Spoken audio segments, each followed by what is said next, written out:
ओम शांति। आज है अव्यक्त महावाक्य 26 जनवरी 1988 के। मुरली का टाइटल है संगम युग पर नंबर 1 पूज्य बनने की अलौकिक विधि।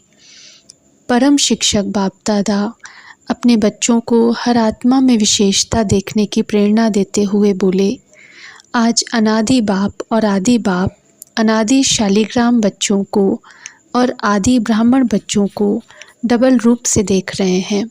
शालिग्राम रूप में भी परम पूज्य हो और ब्राह्मण सो देवता स्वरूप भी गायन और पूजन योग्य हो। दोनों आदि और अनादि बाप दोनों ही रूप से पूज्य आत्माओं को देख हर्षित हो रहे हैं।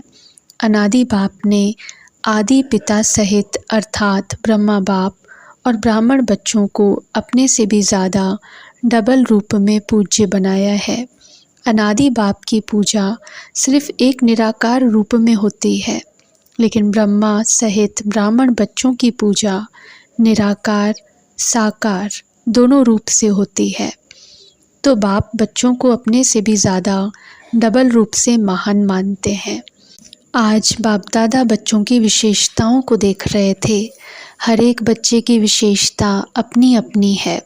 कोई बाप की और सर्व ब्राह्मण आत्माओं की विशेषताओं को जान स्वयं में सर्व विशेषताएं धारण कर श्रेष्ठ अर्थात विशेष आत्मा बन गए हैं, और कोई विशेषताओं को जान और देखकर खुश होते हैं, लेकिन अपने में सर्व विशेषताएं धारण करने की हिम्मत नहीं है।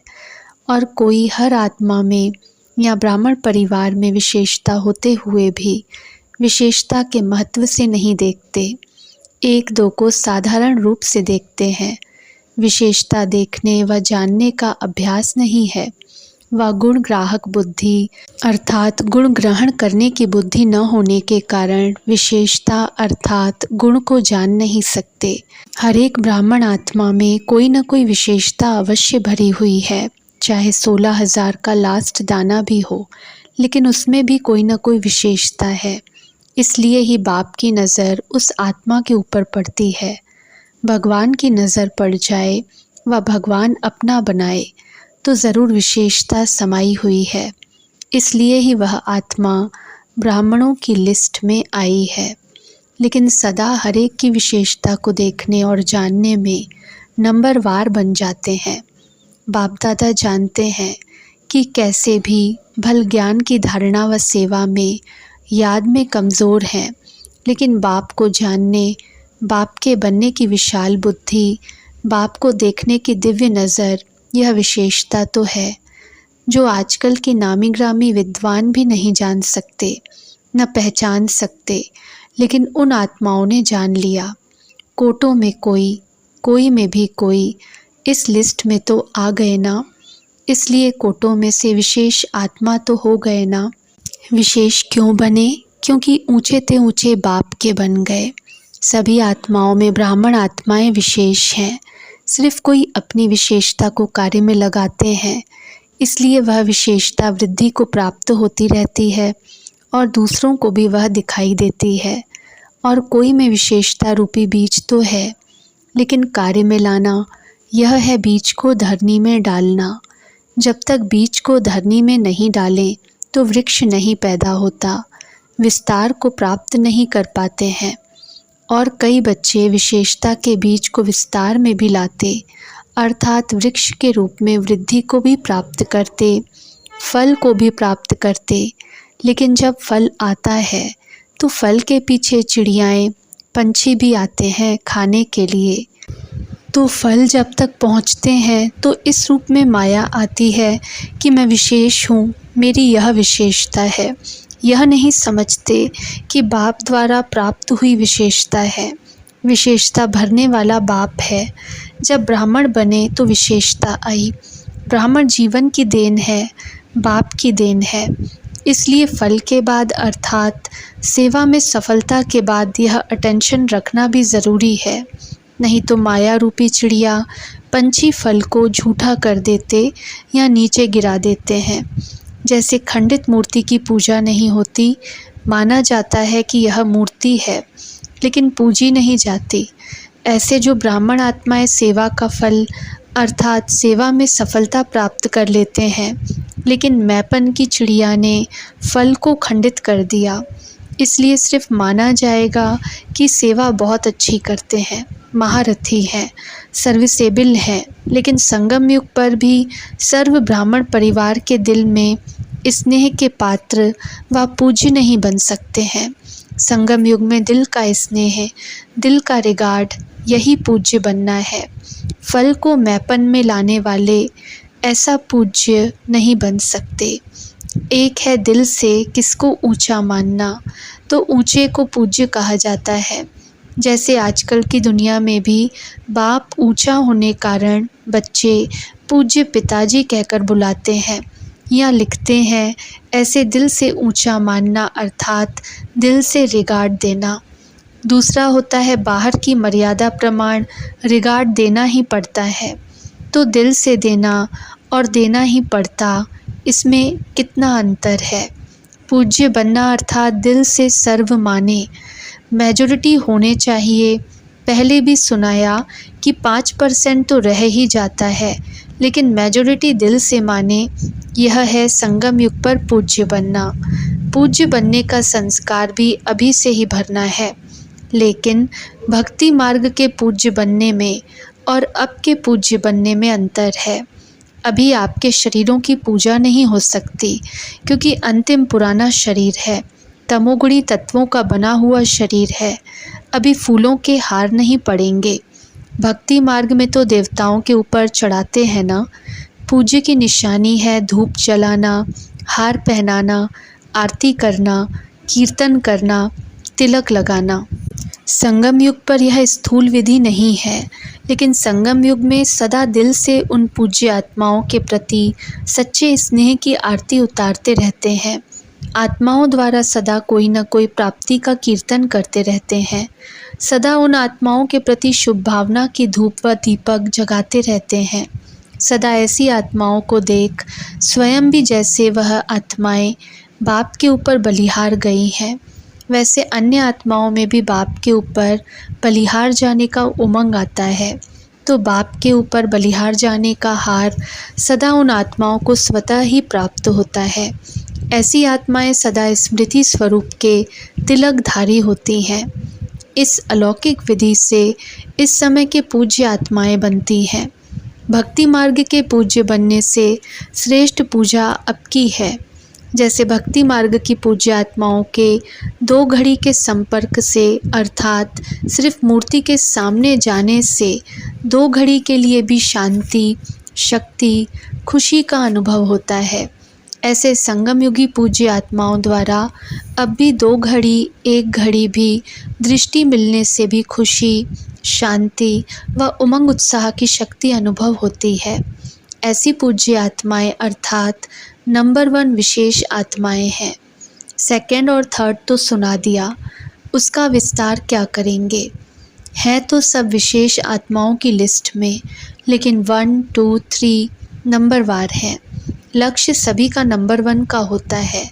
तो ऐसे पूज्य बनो, जैसे ब्रह्मा बाप के गुणों के गीत गाते हो ना।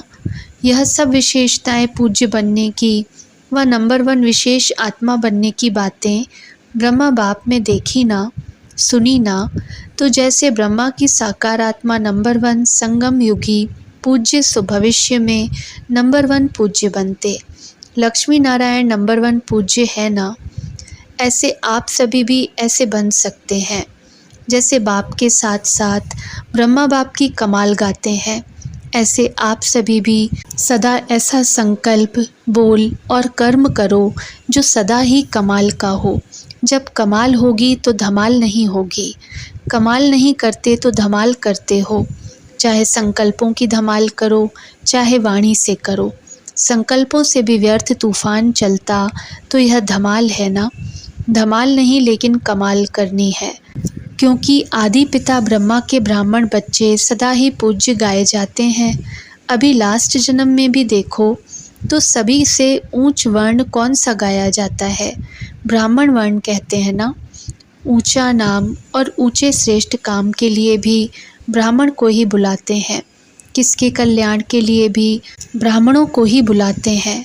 तो लास्ट जन्म तक भी ब्राह्मण आत्माओं का ऊंचा नाम, ऊंचा काम प्रसिद्ध है, परंपरा से चल रहा है। सिर्फ नाम से भी काम चला रहे हैं। काम आपका है, लेकिन नाम वालों का भी काम चल रहा है। इससे देखो कि सच्चे ब्राह्मण आत्माओं की कितनी महिमा है और कितने महान हैं। ब्राह्मण नाम भी अविनाशी हो गया है, अविनाशी प्राप्ति वाली जीवन हो गई है। ब्राह्मण जीवन की विशेषता है मेहनत कम, प्राप्ति ज़्यादा, क्योंकि मोहब्बत के आगे मेहनत नहीं है। अब लास्ट जन्म में भी ब्राह्मण मेहनत नहीं करते, आराम से खाते रहते हैं। अगर नाम का भी काम करते हैं तो भूखे नहीं रह सकते हैं। तो इस समय के ब्राह्मण जीवन की विशेषताओं की अब तक निशानियां देख रहे हो। इतनी श्रेष्ठ विशेष आत्मा हो, समझा। वर्तमान समय पूज्य तो भविष्य के भी पूज्य। इसको ही विशेष आत्माएं नंबर 1 कहते हैं। तो चेक करो, ब्रह्मा बाप की कहानी सुना रहे हैं ना, अभी और भी रही हुई है। यह ब्रह्मा बाप की विशेषता सदा सामने रखो और किसी बातों में नहीं जाओ, लेकिन विशेषताओं को देख और वर्णन करो। हर एक को विशेषता का महत्व सुनाए, विशेष बनाओ।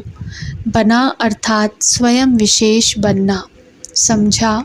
अच्छा, चारों ओर के सर्व नंबर 1 विशेष आत्माओं को, सर्व ब्राह्मण जीवन वाले विशेष आत्माओं को सदा ब्रह्मा बाप को सामने रख, समान बनने वाले बच्चों को अनादि बाप, आदि बाप का दोनों रूप से सर्व शालिग्रामों और साकारी ब्राह्मण आत्माओं को स्नेह भरी याद, प्यार और नमस्ते। पार्टियों के साथ मुलाकात। पहला पॉइंट, सदा बाप का हाथ और साथ है, ऐसा भाग्यवान समझते हो। जहाँ बाप का हाथ और साथ है वहाँ सदा ही मौजों की जीवन होती है। मूंझने वाले नहीं होंगे, मौज में रहेंगे। कोई भी परिस्थिति अपने तरफ आकर्षित नहीं करेगी, सदा बाप की तरफ आकर्षित होंगे। सबसे बड़ा और सबसे बढ़िया बाप है, तो बाप के सिवाय और कोई चीज़ या व्यक्ति आकर्षित नहीं कर सकता। जो बाप के हाथ और साथ में पलने वाले हैं, उनका मन और कहीं जा नहीं सकता। तो ऐसे सभी हो या माया की पालना में चले जाते हो, वह रास्ता बंद है ना, तो सदा बाप के साथ की मौज में रहो। बाप मिला, सब कुछ मिला, कोई अप्राप्ति नहीं। कितना भी कोई हाथ साथ छुड़ाए, लेकिन छोड़ने वाले नहीं, और छोड़कर जाएंगे भी कहाँ। इससे बड़ा और कोई भाग्य हो नहीं सकता। कुमारियाँ तो हैं ही सदा भाग्यवान, डबल भाग्य है। एक कुमारी जीवन का भाग्य, दूसरा बाप का बनने का भाग्य। कुमारी जीवन पूजी जाती है। जब कुमारी जीवन खत्म होती है तो सबके आगे झुकना पड़ता। गृहस्थी जीवन है ही बकरी समान जीवन, कुमारी जीवन है पूज्य जीवन। अगर कोई एक बार भी गिरा तो गिरने से हड्डी टूट जाती है ना, फिर कितना भी प्लास्टर करो, ठीक करो, लेकिन हड्डी कमज़ोर हो जाती है। तो समझदार बनो, टेस्ट करके फिर समझदार नहीं बनना। अच्छा, दूसरा, सदा अपने को कल्प कल्प की विजयी आत्माएं अनुभव करते हो।